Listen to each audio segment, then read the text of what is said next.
대처할 수 있는 무기 한 가지를 꼽자고 한다면 창의성이다.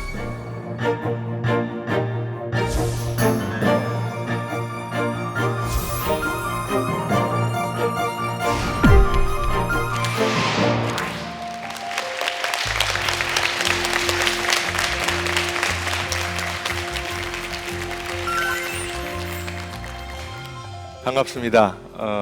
귀한 시간 내서 추운 날 여기까지 찾아오신 여러분들에게 2시간이 헛되지 않도록 제가 인생 강의를 열심히 해보고자 합니다. 오늘 제가 이제 시작하려고 하는 첫 주제는 4차 산업혁명입니다. 여러분들이 이제 한국에서 사시려고 하면 피해갈 수 없는 그런 주제일 것 같습니다. 이 4차 산업혁명은 2016년에 그 다보스 포럼에서 클라우스 슈밥 교수가 얘기한 이후에 전 세계적으로 많은 관심을 받고 있는 그런 것이죠. 구글에서 빅데이터 분석을 한 구글 트렌드라고 하는 기능이 있습니다. 이 기능을 통해서 4차 산업혁명에 대해서 사람들이 얼마나 많은 관심을 가지고 있나 전 세계적으로 검색 수를 가지고 그림을 그렸는데요. 보시면 알겠지만 많은 선진국에서 관심을 많이 보이고 있습니다. 그 중에서도 제일 많이 검색을 하고 있는 나라가 대한민국입니다. 우리가 네이버에서 검색 수에서 보는 것처럼 작년 이후에 지속적으로 검색 수가 증가해 나가고 있습니다. 그 정점을 이룬 것은 아마 우리 문재인 대통령께서 참석하신 가운데 열렸던 4차 산업혁명위원회의 조직이라고 할 수 있습니다. 박근혜 정부가 창조 경제라고 하는 걸 통해서 경제를 이끌어가는 어떤 슬로건으로 삼았다고 한다면 이번 문재인 정부에서는 4차 산업혁명을 어떻게 대비하고 성공적으로 이끌어갈 것이냐라고 하는 것이 경제의 큰 기조가 되어지고 있습니다. 4차 산업혁명이 궁금했어요. 그래서 항상 제가 해오듯이 검색을 했습니다. 4차 산까지만 네이버에 집어넣는데 관련 검색어들이 이렇게 계속 뜨고 있습니다. 그 중에서 제 눈길을 잡았던 관련어는 보시는 것처럼 이런 거예요. 4차 산업혁명 직업, 일자리, 4차 산업혁명 시대에 살아남기 이런 것입니다. 많은 사람들이 4차 산업혁명에 대한 내용은 잘 모른다 할지라도 궁금해하는 내용이 있죠. 이건 컴퓨터나 AI가 내가 갖고 있는 직업, 앞으로 향후에 내가 하게 될 수도 있는 직업을 뺏어가면 어떻게 되나라고 하는 그런 걱정들이 있습니다. 그래서 취준생들이 가장 많은 질문이 이 4차 산업혁명이 오면 일자리가 더 없어질까요? 라고 하는 질문입니다. 오늘 이 시간에 이러한 우려와 걱정에 대해서 같이 답을 찾아보는 그런 시간이 되었으면 좋겠습니다. 4차 산업혁명의 키워드가 뭘까요? 제가 찾아보니까 인공지능, 사물인터넷, 빅데이터, 융합 이런 키워드들이 4차 산업혁명과 쌍을 이어서 나타나고 있습니다. 우리 이세돌 구단을 괴롭혔었던 알파고죠. 이 알파고의 알파고를 제작한 딥마인드라고 하는 회사에서 공개를 했습니다. 저도 잘 모르지만 한번 보면 이런 알고리즘을 갖고 있다고 해요. 어떤 수가 하나 두어지고 나면 다음 수는 최고의 승률을 보장해주는, 확률적으로 보장해주는 다음 수가 한 250개 정도가 나오고요. 그 중에서 최고의 확률을 갖고 있는 수와 연결이 되고 그 수가 또 놓여지게 되면 또다시 250개의 수가 나타나는 이런 식으로 기하급수적으로 수가 늘어나면서 점들이 연결이 되는 것, 이것이 알파고의 알고리즘이라고 합니다. 두 번째가 사물 인터넷이에요. 사물 인터넷이라고 하는 건 문자 그대로 사물들이 인터넷과 연결이 된다, 이런 뜻으로 생각해 볼 수 있을 것 같습니다. 또 이 중에 몇 분은 틀림없이 오늘 집에 강연에 오시기 전에 집에 있는 전기불을 또는 가스불을 안 잠궜거나 안 껐거나 하는 걱정을 하시는 분이 계실 수도 있을 것 같아요. 이제 앞으로는 그런 걱정을 하실 필요가 없다는 거죠. 우리에게 그런 신호가 오니까요. 그러니까 사물 인터넷이라고 하는 건 온라인과 오프라인의 서로 연결이다. 우리가 이렇게 생각해 볼 수도 있을 것 같습니다. 이거는 빅데이터예요. 이 빅데이터 분석의 결과인데 우리가 음악의 아버지는 바하라고 합니다. 그런 얘기는 많이 들어보셨을 것 같습니다. 이 그림이 음악의 아버지 바하를 보여주는 어떤 실증 자료라고 할 수 있을 것 같은데, 보라색으로 보이는 점들이 바로크 시대의 음악가들이라고 합니다. 이 빅데이터는 세계적인 음반 회사에서 팔리는 음반의 개수들을 통해서 축적된 빅데이터를 카르스티에 있는 어떤 교수님께서 분석을 해주신 건데, 예를 들어서 바로크 시대 음반을 어떤 회사에서 만들어 판다. 그러면 그 음반에 실려 있는 작곡가들은 서로 관련이 있다고 우리가 생각해 볼 수 있죠, 그죠? 그리고 그 CD를 산 사람이 또 다른 클래식 음악을 샀다 그러면 그 사람의 음악끼리 서로 관련이 있다고 생각해 볼 수 있을 것 같아요. 이런 자료들이 엄청나게 축적이 되고 난 다음에 분석을 해보니까 평균적으로 세계에 있는 작곡가들은 한 15명과 서로 직간접인 교류를 맺고 있다라고 이렇게 얘기할 수 있다고 합니다. 근데 지금 보여지는 바하 같은 경우는 무려 1,500명의 작곡가와 직간접적인 영향을 맺고 있다라고 하는 사실이 밝혀졌어요. 그러니까 보통 일반 작곡가들보다 한 100배 정도가 되는 소셜 네트워크를 작곡가들 사이에서 갖고 있다는 거죠. 그러니까 아마 우리가 바하가 음악의 아버지다라고 하는 내용, 우리가 흔히 하는 내용이지만 빅데이터는 이런 사실을 우리에게 보여줄 수 있습니다. 그 다음에 보여주는 것이 융합인데요. 2015년도 교과부에서는 우리나라 글로벌 인재를 끌고 나갈 수 있는 교육의 기조를 창의 융합 교육이라고 이름을 붙였습니다. 이 창의 융합 교육이라고 하는 것, STEAM 또는 STEM 교육이라고도 하는 건데요. 이거는 Science, Technology, Engineering, Art, Math의 첫 자를 따서 만든 거죠. 그러니까 우리가 특정 주제를 가르치는데 한 학문을 통해서 가르치는 것보다는 여러 가지 재학문들의 결합을 통해서 특정 주제를 가르치게 되면 그 시너지 효과가 또는 학생들의 흥미를 유도하는 효과가 더욱 클 거다라고 하는 사실입니다. 예를 들어 아트다 그러면 점묘법, 그렇죠? 점으로 찍어서 보여주는 것, 그런 것들, 또 무대 조명, 지금도 저에게 비춰지고 있는 무대 조명, 이런 것들도 빛과 색채와 관련된 것들이죠. 이것이 기술 영역으로 넘어간다 그러면 디지털 카메라라든가 LCD 화면 같은 것들이 될 수가 있고요. 또 과학으로 또 응용이 된다고 한다면은 3D 기술을 통해서 아바타와 같은 영화라든가 또는 의학에서 사용하고 있는 3D 어떤 이미지 같은 것들을 우리가 같이 빛과 색채라고 하는 주제 안에 묶을 수가 있는데, 이런 것이 교과서에 따로따로 실리는 게 아니라 한 주제로 실리게 된다면 학생들에게 더 관심을 유발하고 또 창의적인 아이디어를 만들어낼 수 있는 가능성이 더 높아지지 않을까, 그런 생각을 해보는 겁니다. 이것이 창의융합교육의 핵심 화두라고 할 수 있어요. 제가 아는 만큼 4차 산업혁명의 키워드에 관해서 특징들을 여러분에게 말씀드렸는데, 자, 그러면 어떤 공통점이 있을까요? 여기에서는 연결이죠. 연결입니다. 제가 찾아보는 게 연결인 것 같아요. 4차 산업혁명의 공통점은 연결인 것 같습니다. 연결이라고 하는 거를 하는 능력을 우리가 뭐라고 부르는가? 제가 뭐라고 얘기하면은 여러분들께서 그냥 한 귀로 듣고 흘리시겠지만, 이 사람이 얘기한다 그러면 조금 달라지겠죠.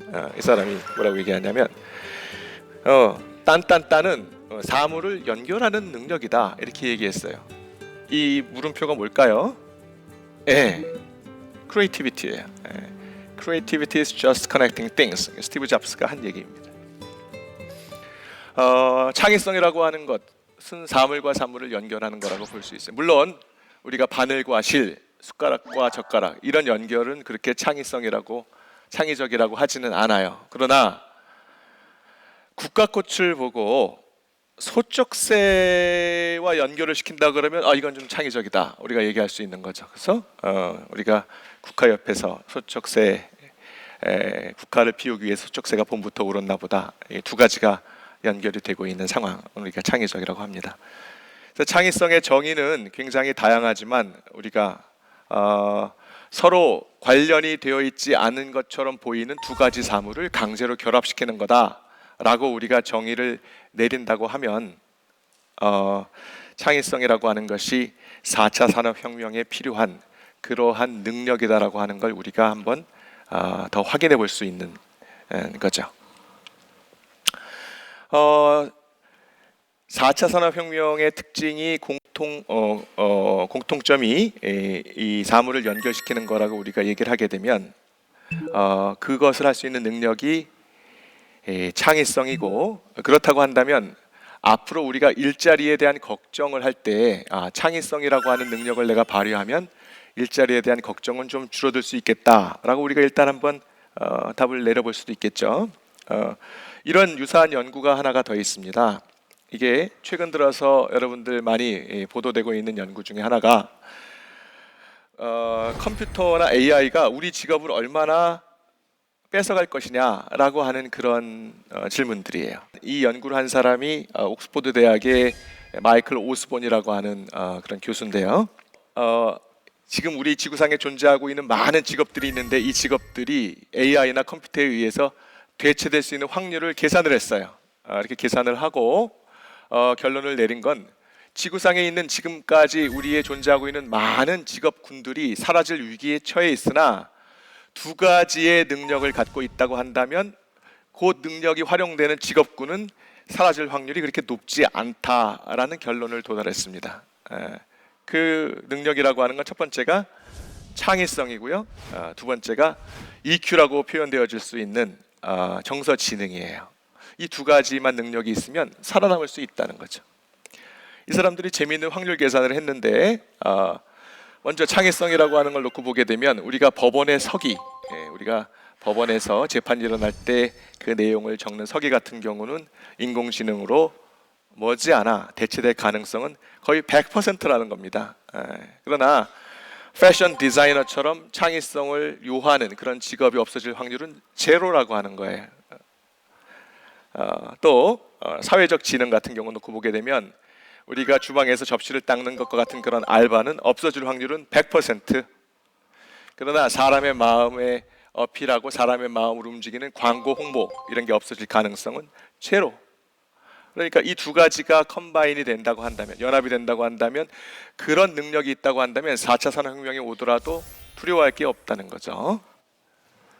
그러면 이게 20년, 30년 후에는 어떤 직업이 필요할 거냐라고 하는 그런 질문에 대해서 이런 직군들이 뜰 거라는 거예요. 전 들어보지도 못한 직업인데 노스탈지스트라고 하는 건 뭐냐?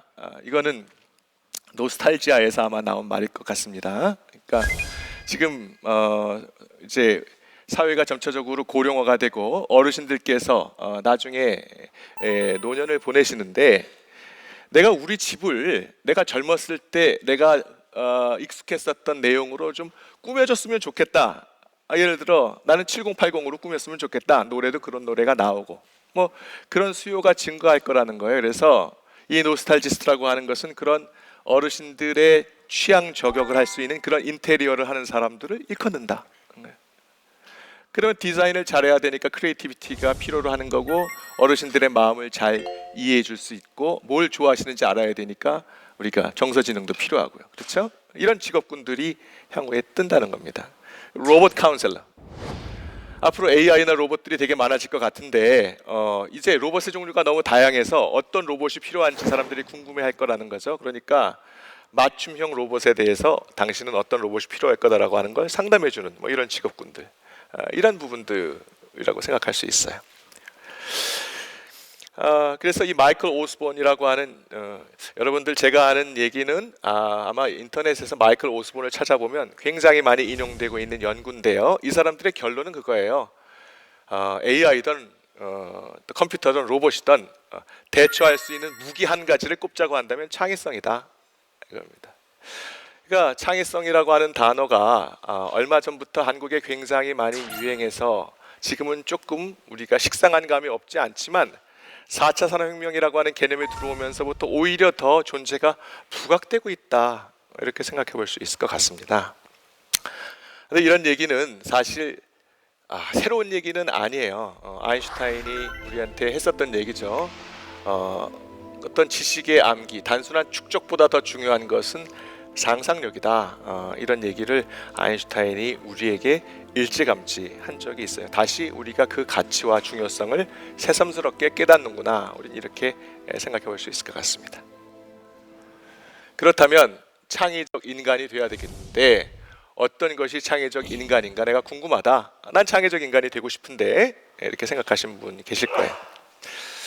창의적 인간을 한마디로 얘기하기에는 좀 어렵습니다. 그러나 이렇게 얘기할 수는 있을 것 같아요. 이 사례는 창의적 인간이 아니다 라고 하는 것은 제가 보여드릴 수 있을 것 같습니다.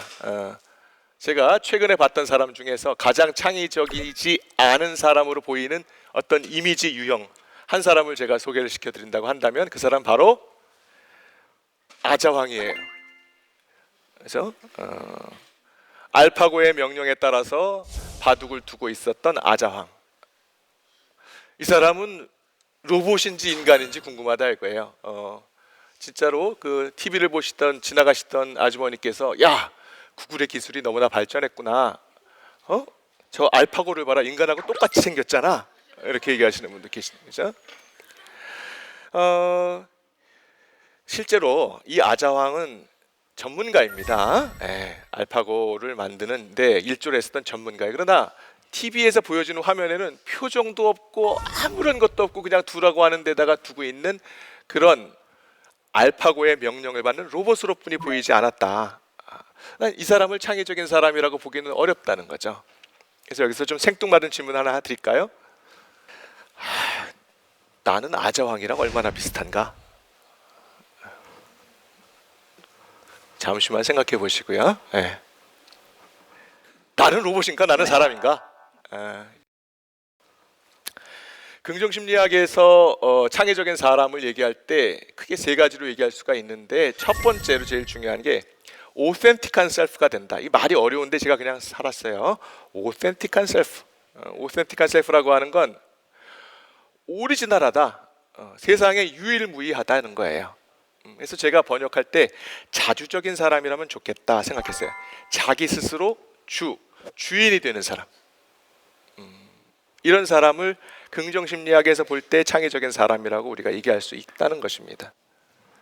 자기 스스로 선택을 하고 그 선택한 것에 대한 결과에 대한 책임은 본인이 지는 사람. 우리가 이런 사람을 자주적이라고 얘기하는데 이게 창의성에서 매우 중요하다는 거예요.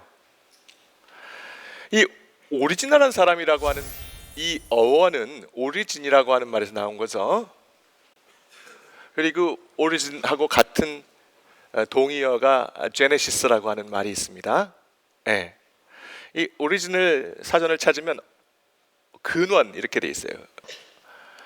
그런 의미에서 세상이 창조되는 역사를 적은 기록이라고 하는 창세기가 제네시스라고 하는 이름을 가지고 있는 것은 놀라운 일은 아닌 거죠. 그래서 세상을 만들었다고 하는 창세기를 놓고 보면 창의 또는 창조와 관련된 에피소드와 교훈들이 굉장히 많이 남아 있습니다. 그 중에 제가 오늘 소개시켜 드리려고 하는 게 여러분이 다 아시는 아담과 하와의 선악과 사건이에요. 하나님이 아담한테 물어보죠. 너 왜 따먹었어? 아담이 뭐라고 얘기하나요? 아담이 얘가 먹으라 그래서. 하나님이 당신이 만든 내 짝이 먹으라 그래서 먹었어요. 이분은 왜 그랬냐? 여러분 잘 안 보이실 수도 있지만 이 밑에 뱀이 있습니다. 뱀이 먹으라 그래서 먹었어요. 하나님이 진노하신 이유는 그거죠. 야, 내가 너를 오센틱한 셀프로 나의 형상을 따라서 오센틱한 셀프, 오리지널 셀프로 너를 만들었는데 네가 하고 있는 일은 뭐야? 아자왕처럼 행동하고 있는 거 아니냐 이거야. 네가 선택하고 네가 행동해야지. 뱀이 하라는 대로 따라했으면 너 되는 거냐? 너의 실존적인 자아는 어디에 있느냐? 이렇게 풀어야 된다는 거예요. 사실 우리가 어떤 측면에서 선택을 한다는 건 상당히 어렵고 내 선택을 누군가는 해줬으면 좋겠다라고 생각하는 사람들이 되게 많이 있고 그런 것은 어찌 보면 아자왕과 비슷한 삶을 살고 있을지도 모르는데 이러한 인간의 속성이 상당히 뿌리가 깊다라고 하는 걸 우리가 한번 생각해 볼 필요가 있다는 거예요. 자, 그러면 어떻게 자주적인 인간, 창의적인 인간으로 우리가 어떻게 우리의 자녀들 또는 우리의 학생들을 키울 수 있을 거냐? 4차 산업혁명에서는 창의적인 학생이 되게 중요하다고 하는데 어떻게 키울 수 있을 거냐? 창의성을 연구하는 학자들은 다음과 같은 원칙이 있으면 창의적인 아이로 키울 수 있다고 얘기합니다. 첫 번째, 규칙이 적고 자유롭다. 두 번째는 선택의 결과를 책임질 수 있다면 스스로 결정하도록 한다, 아이들이. 세 번째, 포용력이 있다. 네 번째, 실패를 통해 배우게 한다. 다섯 번째, 도전을 장려한다. 이것이 창의성을 키워줄 수 있고 북돋아줄 수 있는 부모가 보여줄 수 있는 태도다. 우리가 이렇게 얘기를 할 수 있거든요. 이 원칙들 밑에 깔려있는 정서는 뭘까요? 이 정서는 제가 볼 때는 오픈 마인드드네스예요. 우리가 긍정심리학을 얘기하면 성격 강점과 덕목이 있는데 긍정심리학에서 중요하게 생각하는 그 중에서 오픈 마인드드네스라고 하는 것이 창의성을 북돋아주는 데 굉장히 필요하다, 이렇게 얘기할 수 있습니다. 저희 아버님이 제 대학교 때 중고 포니 한 대를 사오셨어요. 그래가지고 아버님이 운전을 하시는데 제가 얼마나 운전을 하고 싶었겠어요. 그래서 아버님한테 아버님 저도 운전하고 싶습니다 그랬더니 아버님이 굉장히 난감한 표정을 지으시면서 운전 학원을 좀 다녀야 되겠다. 열심히 다녔습니다. 끝나고 난 다음에 아버님 학원 다 그래? 시내 연수를 좀 해야지. 연수도 열심히 했습니다. 그때 아버님이 야, 차의 내부에 대해서 알아야 되니까 정비하는 걸 좀 배워봐 그랬어요. 그리고 난 다음에 한참 후가 난 다음에 저한테 그래, 야 그때 내가 너 열쇠를 주길 잘했지. 이렇게 편하게 뒤에 타고 다니는데 내가 너를 못 믿었구나. 이렇게 말씀하시더라고요. 자식을 믿는다는 것, 자식을 믿고 선택을 하게 해준다는 건 사실은 쉽지는 않아요. 그건 어렵습니다. 왜냐하면 여러분들께서는 여러분이 난 자식을 너무 사랑하기 때문에 자식의 행동에 대해서 내가 잘 지켜봐 줘야 되고 내가 책임도 져야 되고 그래야 되는데 어떻게 저 연약하고 어린애한테 내가 선택을 맡길 수가 있어, 이렇게 생각하시는 분이 굉장히 많으신 거죠, 한국에는. 그러다 보니까 이게 스터디룸 가구예요. 이거 얼마 전까지 날개 돋친 듯이 팔려나갔습니다. 더군다나 이게 또 피톤치드까지 나온대. 이게 자작나무로 만들어요. 그러니까 야 이거는 진짜 대단한데. 그런데 저기 공부하고 있는 저 아이의 뒷모습에서 아자황이 오버래핑 되는 건 저만의 느낌일까요?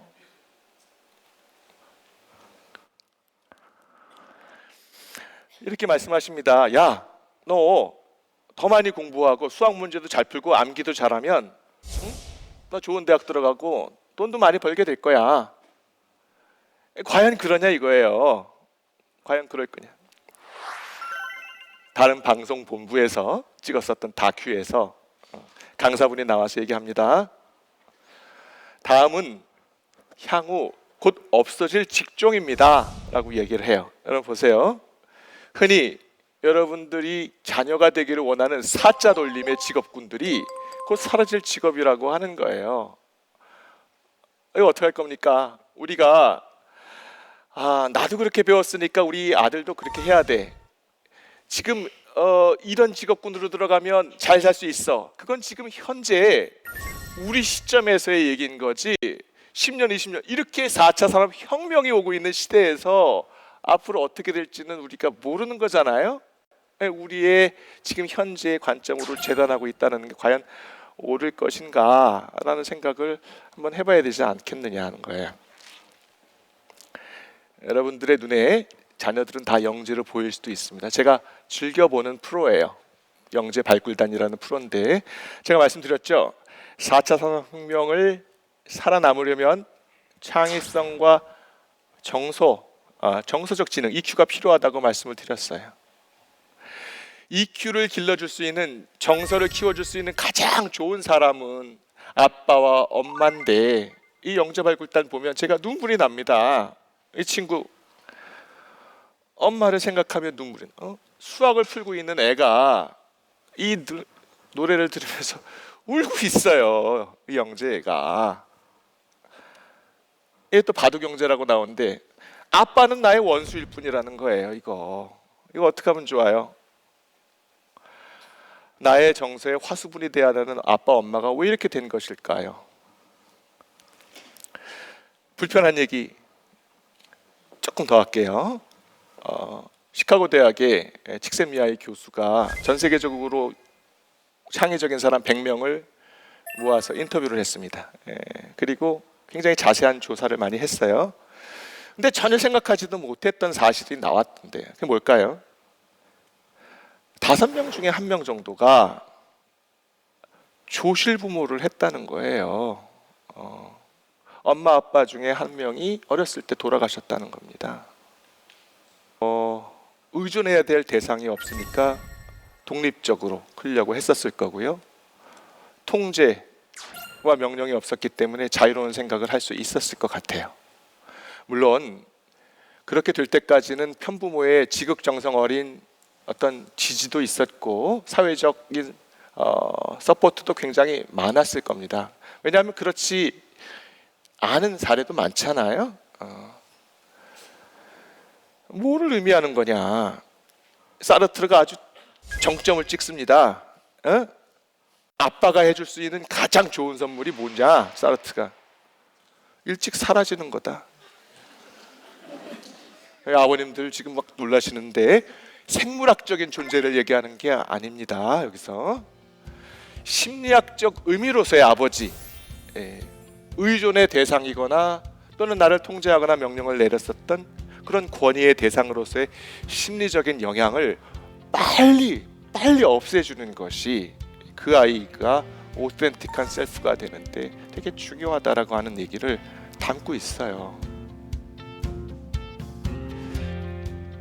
얘기 나온 김에 경쟁에 관한 얘기 하나만 할게요. 우리가 자녀들을 공부 잘하는 아이로 만들기 위해서 엄마들이 많이 쓰고 있는 방법, 많이 쓰고 있는 그런 스토리가 그겁니다. 야, 친구들 다 학원 다니고 열심히 하는데 너 어떡할라 그래? 너 혼자만 안 하고 있어? 경쟁 사회에서 살아남으려면 열심히 해야지. 그럼 되겠어? 이 일 많이 하시죠. 그래서 저희가 조사해 봤습니다. 경험 표지법이라고 하는 거를 조사해 봤어요. 우리가 경쟁이라고 하는 걸 공부를 잘하기 위해서 사용하는 단어이긴 한데 그 단어가 학생들한테 주는 정서는 부정적이라고 하는 거예요. 어떤 정서랑 같은 가족이냐면 슬프거나 불안하거나 또는 불편하거나 이런 것과 경쟁이라고 하는 게 같이 가는 거죠. 이게 참 무서운 거죠. 왜 무섭냐? 긍정적인 정서는 몰입이 가능하게 만들어주는 거예요. 응? 여러분들 기분 좋고 행복하고 그러면 어떤 일을 하는데 몰입이 잘 되시죠? 근데 부정적인 정서, 내가 경쟁을 느끼거나 불편하거나 불안하다 그러면 그것은 몰입을 방해해요. 근데 몰입이라고 하는 건 창의성으로 가는 가장 중요한 마중물이다라고 하는 게 긍정심리학의 그 확실한 지금 원리예요. 그러니까 경쟁을 강조한다라고 하는 것은 우리 아이에게 창의적인 성취거나 창의적인 사람이 되게 하는데 도움이 되지 않는다라고 하는 무서운 사실입니다. 이거 한번 생각해 보셔야 될 부분이라고 생각해요. 플로우나 창의성을 길러줄 수 있는 부모는 어떤 부모일 거냐에 대해서 우리 칙세미야 교수가 직접 하신 말씀이 계세요. 우리 부모가 내가 좋은 대학이나 좋은 직장에 들어가는 것에 온통 집중하기보다는 지금 현재 내가 하고 있는 경험하고 있는 일과 감정에 더 많은 관심을 갖고 있다고 우리 아이들이 믿고 있을 때 이게 아이들이 창의적인 아이들이 될 가능성이 높다라고 얘기하는 겁니다. 어려운 얘기입니다. 그러나 한번 지금까지 해왔었던 경쟁 또는 어떤 의미의 우리가 헬리콥터 맘이라고 얘기하는 지나친 관심과 보호 이런 거를 브레이크 없는 벤치처럼 해왔었던 한국의 많은 부모님들이 한 호흡만 뒤로 물러서서 한 발자국만 뒤로 물러서서 이게 정말 4차 산업혁명에 필요한 아이로 만들고 있는 건지에 대해서 한번 우리가 좀 진지하게 고민해야 될 그런 시점이 되지 않았나 이렇게 생각이 됩니다.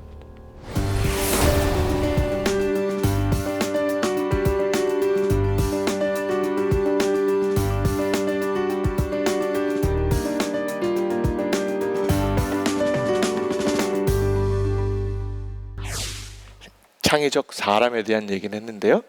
창의적 사회. 창의적 사회는 어떤 사회가 되어야 될 거냐? 그래서 제가 이번 강연을 통해서 쭉 흘러가고 있는 그 밑에 기저에 깔려 있는 주요한 맥락은 같습니다. 그 같다라고 하는 건 관용, 열린 마음, 역시 그런 관점에서 놓고 본다면 다름에 대한 관용이 있는 사회다라고 얘기할 수 있는 거죠. 그래서 창의성을 키워주는 부모에 대해서 제가 말씀드렸죠. 여기서 부모를 딱 사회로 바꾸면 똑같이 적용이 된다는 거예요. 규칙이 없고 규제가 가급적 없어야 되겠죠. 두 번째, 사회 구성원 스스로 선택할 수 있어야 되겠죠.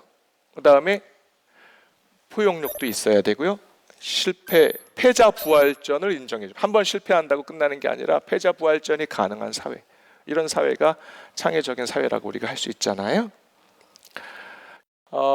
우리 여학생들은 다 이런 패션, 그러니까 테니스 선수들처럼 옷을 입고 다니거나 겨울철이 되면 한국 고등학교, 남자 고등학교는 히말라야 등반대 모임으로 바뀌는 거죠. 그러니까 이런 사진들이 많이 등장한다라고 하는 건 다양성이 존재하고 창의적인 사회라고 우리가 얘기하기는 좀 어렵다라고 우리가 얘기할 수 있잖아요. 왜 이런 게 자꾸 나타나느냐, 한국 사회에서. 자, 전 세계에 있는 모든 나라들을 창의성이 높은 나라부터 창의성이 낮은 나라까지 일렬로 쫙 줄을 세운다고 한다면 우리 한국은 몇 위쯤 할 것 같아요? 몇 위? 제가 이 일을 하고 싶었는데 리차드 플로리다라고 하는 학자가 저를 대신해서 이 일을 해줬어요. 몇 위냐? 31위. 우 높습니다. 어떤 분이 이렇게 바깥에서 바라보는 한국은 그렇게 나쁘지 않습니다. 제가 조사해 본 바에 따르면 이코노미스트라고 하는 잡지사에서는 여기에서 보면 창의 혁신, 창의 생산 지수를 놓고 보면 한국은 3위예요. 전 세계 3위. 더 나아가죠. 블룸버그 연구소에서 혁신 지수라고 하는 걸 발표했습니다. 이것도 나름대로 권위 있는 기관인데요. 2016년, 2017년 한국이 모두 1위입니다. 이거. OECD 보고서에 따르면 과학 부분에서는 1위예요. 야, 이거 이상한데? 못 믿겠는데? 모르겠습니다. 뭐 제가 한 건 아니니까 나름대로 권위 있다라고 하는 세 기관에서 그렇게 보여준 거니까 그렇답니다. 아까는 한국이 글로벌 창의성 지수에서 31위라고 얘기했는데, 그러면 이 글로벌 창의성 지수는 살펴보면 하나가 아니라 세 가지의 지수의 합으로 되어 있어요. 첫 번째가 교육적 성취 지수입니다. 교육적 성취 지수. 뭐 아까 한국 교육열이 높다는 건 다 알고 계시죠? 그러니까 1위. 테크놀로지 지수, OECD 보고서에 따르면 1위예요. 그럼 여러분 이제 어렵지 않죠? 산술이 어렵지 않습니다. 31위가 나왔다면 세 개를 합쳐서 나누기 3을 한 거니까 이거 딴딴 지수 때문이라는 거 아시겠죠? 이게 뭘까요? 관용 지수. 한국 사회 관용 지수가 세계 70위인 거죠. 그러니까 다름이다라고 하는 거를 허용하고 나하고 다르다라고 하는 것 있을 수도 있어라고 하는 그런 의미에서의 관용 허용 지수가 한국이 많이 낮아요. 이것이 우리의 창의성의 발목을 잡고 있다 할 수 있는 거죠. 그래서 제가 지금 한국 사회도 열린 사회가 되는 것이 참 중요하다라고 되어 있는데, 그럼 열린 사회, 열린 마음이라고 하는 것이 왜 이렇게 중요하냐? 창의성에서 이유가 있어야 되잖아요. 그래서 열린 마음이 중요하다는 건 몇 가지 사례를 들어보면 여러분들이 이해하실 수 있을 거라고 생각합니다. 첫 번째, 제가 너무 아끼는 그림이에요. 비너스의 탄생이라고 하는 이 그림이죠. 여러분이 이 그림은 뭐 한 번쯤은 다 보셨을 거예요. 전 세계에 있는 미술 교과서에서 가장 많이 실려 있는 그림이기도 하고 뭐 너무 유명해요. 그러나 이 그림이 만들어지고 그림이 그려진 이후에 우리에게 인정받을 때까지 한 500년이라는 세월이 흘렀다는 사실을 아는 분은 거의 없을 거다 하는 거예요. 그래서 제가 500년이라는 세월은 얼마나 흘렀을까 한국으로 2017년 빼기 500을 해봤더니 중종 한 11년 되는데 뭐가 유명하나 봤더니 대장금이 있었던 시대라고 하더군요. 그러니까 대장금이 그렸던 그림이 예를 들어 굉장히 뛰어난 그림이라고 할 때 그 그림이 그냥 허접한 곳에 그냥 계속 걸려 있고 아무도 거들떠보지 않다가 2017년에 가서 갑자기 이 그림이 유명한 그림이라고 인정받은 거랑 똑같은 이런 상황인 거예요. 왜일까요? 이 그림은 처음 그려졌을 때 엄청나게 왕따를 당했던 그림인 거죠. 이유는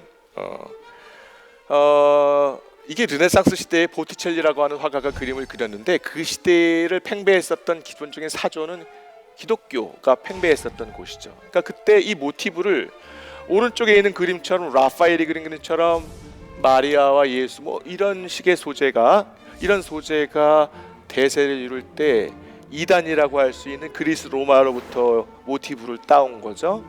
게다가 여성이 누드를 또 시도를 했고 이쪽의 그림은 라파엘이라고 하는 사람이 그린 그림인데 그 당시에 화단의 최고 짱이었어요. 그래서 라파엘처럼 그리지 않으면 인정도 안 해주는데 의도적으로 라파엘이 그리는 사실주의 화풍을 무시하려고 되게 노력을 했기 때문에 그림을 그렸는데 아무도 거들떠도 안 보고 뭐 비판도 엄청나게 많이 받은 거죠. 근데 이런 사실을 불쌍히 여겼던 독지가가 그래 좀 적당한 양의 적당한 가격을 주고 그림을 샀는데 이 사람도 본인 스스로가 그림이 좋다고 생각하지는 않았기 때문에 그냥 창고 같은 데다가 처박아 놓은 거예요. 그리고 500년이라는 세월이 흐르는 거죠. 그러던 중에 그 집에서 굉장히 중요한 파티가 열렸습니다.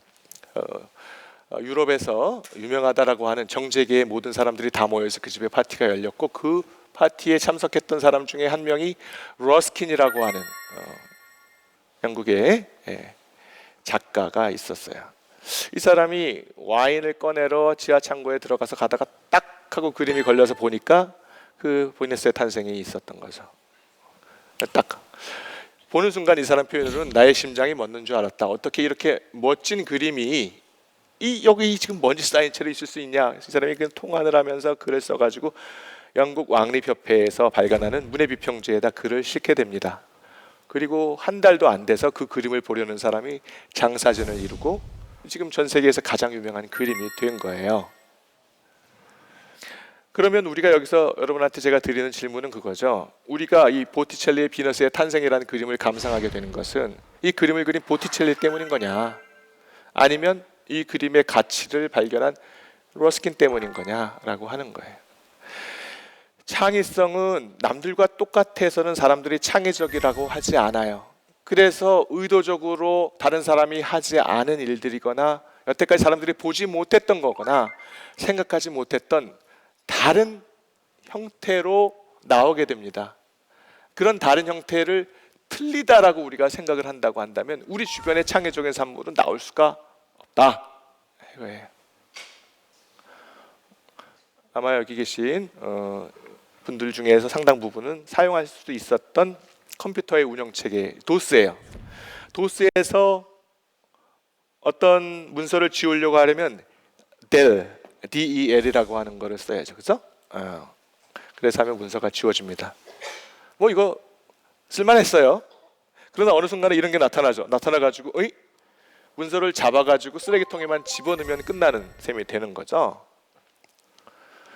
이거 굉장히 편리해요. 21세기 가장 중요한 혁신적인 발명품 중에 하나입니다. 누구 때문에 우리가 이 혜택을 누리고 있는 걸까요? 만든 사람은 의외로 제록스라고 하는 복사기 회사의 연구원들이었어요.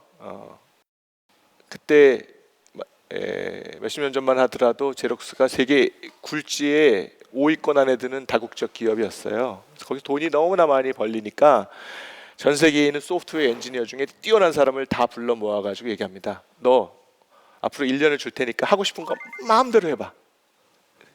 기라성 같은 사람들이 모여서 그걸 만들었어요. 자, 12월 달 됐으니까 1년 동안 너희들이 노력한 것들을 발표해봐. 프레젠테이션을 했습니다. 중역들 사이에 왈가왈부했는데 어떻게 됐느냐? 51대 49로 부결됐어요. 야, 이거는 상업화돼도 안 팔린다. 부결됐죠. 그런 얘기를 들었습니다. 어떤 사람이 그 회사를 찾아갔어요. 야, 나와. 거기 있어 뭐하냐?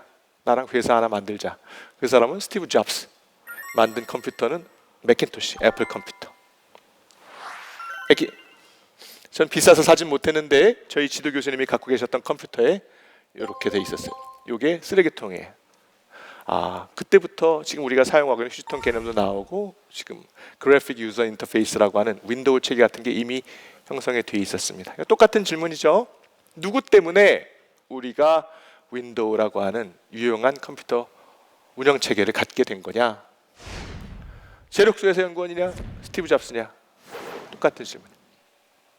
창의적 산물의 뒤 안에는 꼭 그런 것이 존재해요.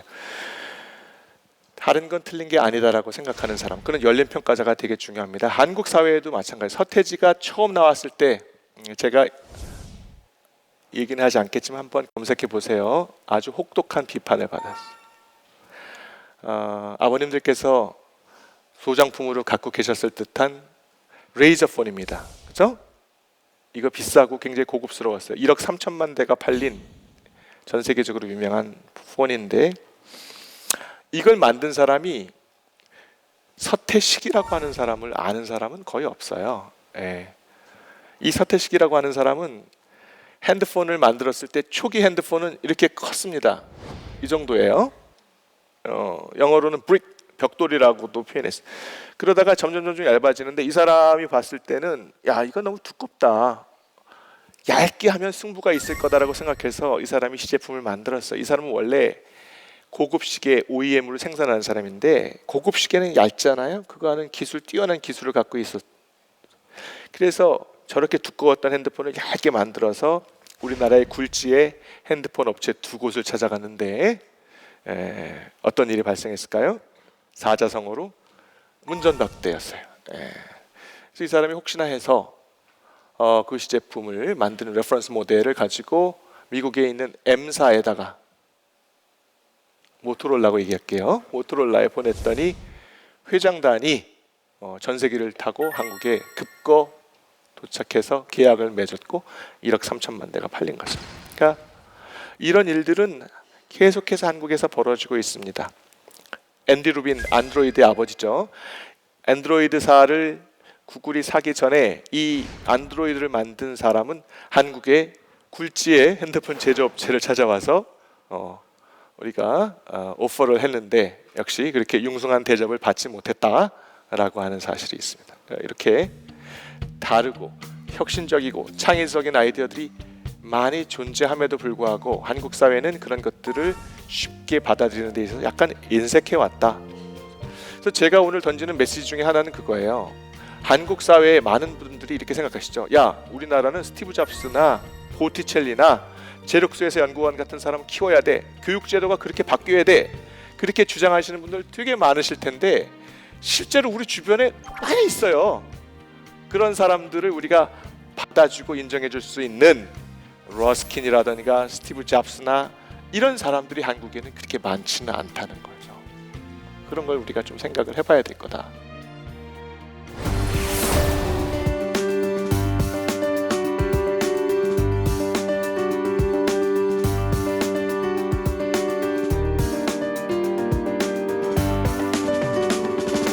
여기서도 창의성은 굉장히 소수의 선택받은 사람, IQ도 엄청나게 높은 사람이지 일반인들이 범접할 수 있는 건 아니다라고 생각하는 분이 많은데 그거 굉장히 곤란해요. 본인 스스로가 창의성이 없다라고 생각하는 사람이 창의적 성취를 낼 수 있겠습니까? 이거 그렇지 않은 거죠. 또 내성적이다라는 사람이 의외로 많아요. 우리 성균관대학교 학생들 내성적이라서 못한다는 거 되게 많은데 이게 수잔 케인이라고 하는 사람이 콰이어트라고 하는 책에서 창의적 성취를 이룬 사람들인데 극단적인 내성적인 사람들이라고 우리가 보여지는 사람들이에요. 다 모르셔도 상관없지만 그렇지 않습니다. 아리스토텔레스가 이렇게 했잖아요. 자신을 바로 아는 것이 모든 지혜의 근원인데 바로 아셔야죠. 여러분들은 엄청나게 큰 창의적 잠재력을 갖고 있는데 왜 아니라고 하시나 이거예요. 그래서 제가 마지막으로 권해드리는 일이 한 번도 하지 않은 일 하기라고 하는 거를 제가 말씀을 드리려고 하는 건데요. 이 한 번도 하지 않은 일하기라고 하는 것은 지금 제가 말씀드렸었던 두 가지 있죠. 4차 산업혁명 시대에 살아남기 위해서 필요한 것들이 뭐죠? 첫 번째가 창의성, 두 번째가 사회적 지능, 두 가지죠. 이 두 가지를 한 큐에 해결할 수 있는 굉장히 좋은 방법이에요. 그 이유는 한 번도 하지 않은 일을 함으로 인해서 내가 갖고 있었던 나의 창의적 잠재력을 내가 발견할 수 있다는 거죠.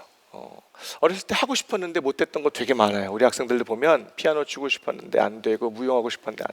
근데 그런 거 한번 해보는 거예요. 이제 성인이 됐다 하더라도 해보면 정말 내가 좋아하는 게 무엇인지를 아는 기회가 될 수도 있어요. 긍정심리학에서 얘기하는 성격 강점에 이 한 번도 하지 않은 일이라고 하는 것은 이 카인드니스, 나에 대한 친절함, 나에 대한 너그러움을 늘려주는 거다라고 얘기할 수 있다는 거예요. 우리 성균관대학교 학생들한테 이거를 하는데 굉장히 많은 학생들이 변화해 가고 있습니다. 굉장히 무수한 사례들이 존재하는데요. 제가 가장 인상 깊었던 경우는 이거예요. 처음엔 당신에게 어떤 말로 용기를 줘야 할지 고민했습니다. 하지만 우리는 한마디도 찾을 수가 없었습니다. 이미 당신은 최선을 다하고 있고 지금 그대로 멋지기 때문입니다. 당신은 지금까지 그랬던 것처럼 최선을 다하면 됩니다. 사람이 미래다. 이 학생은 한 4, 5년쯤에 제 수업을 들었던 학생인데 제 수업을 되게 열심히 들었던 건 확실해요. 확실하고 열심히 하는 것 같긴 한데 많이 내성적이다라고 하는 건 제가 느꼈어요. 근데 기말 과제로 한 번도 하지 않은 일하기라고 하는 거를 낸다라고 하는 얘기를 했는데 16주가 채 되기 전에 15주차쯤 됐을 때 이 학생이 저한테 CD를 하나를 던져주고 도망가듯이 간 거예요. 그래서 제가 CD를 열어봤더니 이 동영상이 담겨 있었어요. 그러니까 이 학생은 굉장히 내성적이고 소심하고 그런데 한번 적극적인, 정말 아까도 얘기했었던 것처럼 오센틱한 셀프가 되고 싶다 생각을 했었던 것 같겠죠. 그래서 공익광고를 모델을 뽑는다는 오디션에 지원하기로 마음을 먹고 연기학원에 다닌 다음에 오디션에 합격해서 이 공익광고를 찍은 거를 기말 과제로 저한테 제출한 거죠. 칭찬해 주는 거니까 김민소라고 하는 학생인데요. 그리고 그 학생은 그 이후에 학교에서 보면 굉장히 행복하고 나름대로 학교 생활을 즐기고 있는 여러 가지 다른 모습의 행복한 학생의 모습을 저한테 보여주었습니다.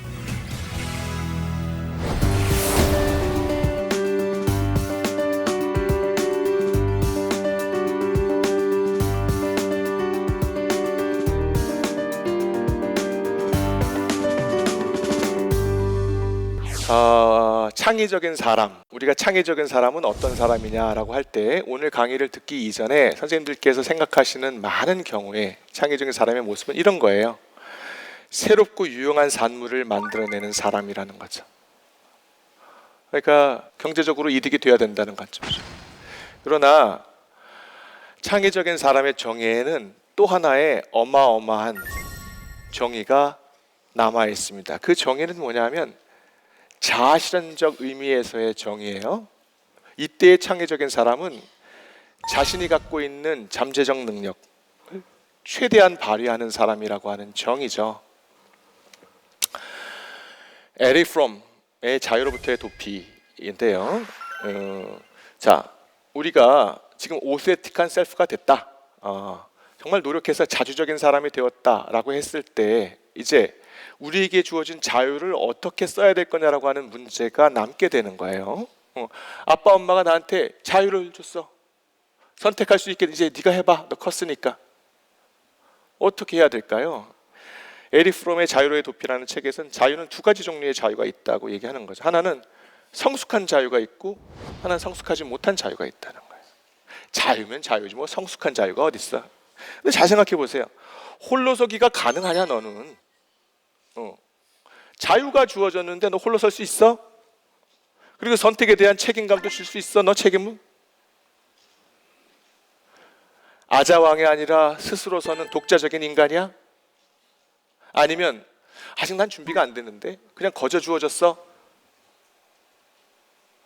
프랑스 혁명 이후에 얻었던 참정권, 시민권 이런 것들을 사람들이 옛날 시대가 더 편한 것 같아. 나는 영주가 나눠준 거 급식 받았을 때가 더 좋았던 것 같아. 에이씨 괜히 받았네. 그럴 때 나타난 사람이 누구예요?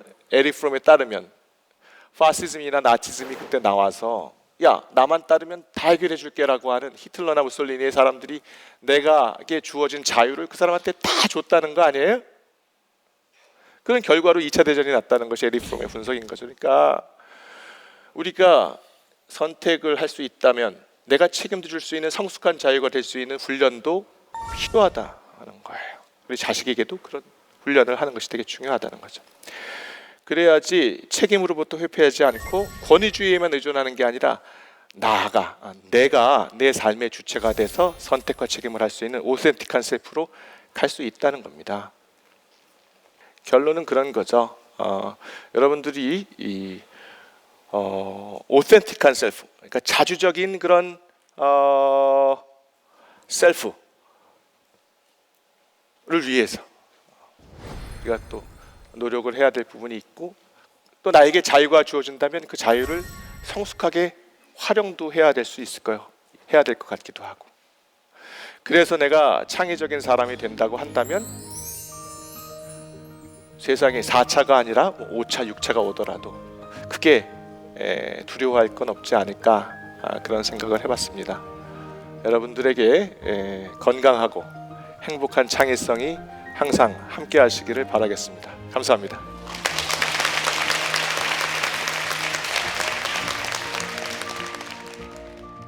창의적인 사회가 창의적인 사람들을 더 많이 만들어낼 수 있다고 생각이 드는데 혹시 그렇다면 사회의 창의성을 기르기 위한 조치는 어떻게 되나 궁금합니다. 긴급 조치가 필요하죠. 회사에 막 들어간 신입사원들은 아이디어가 막 넘쳐요.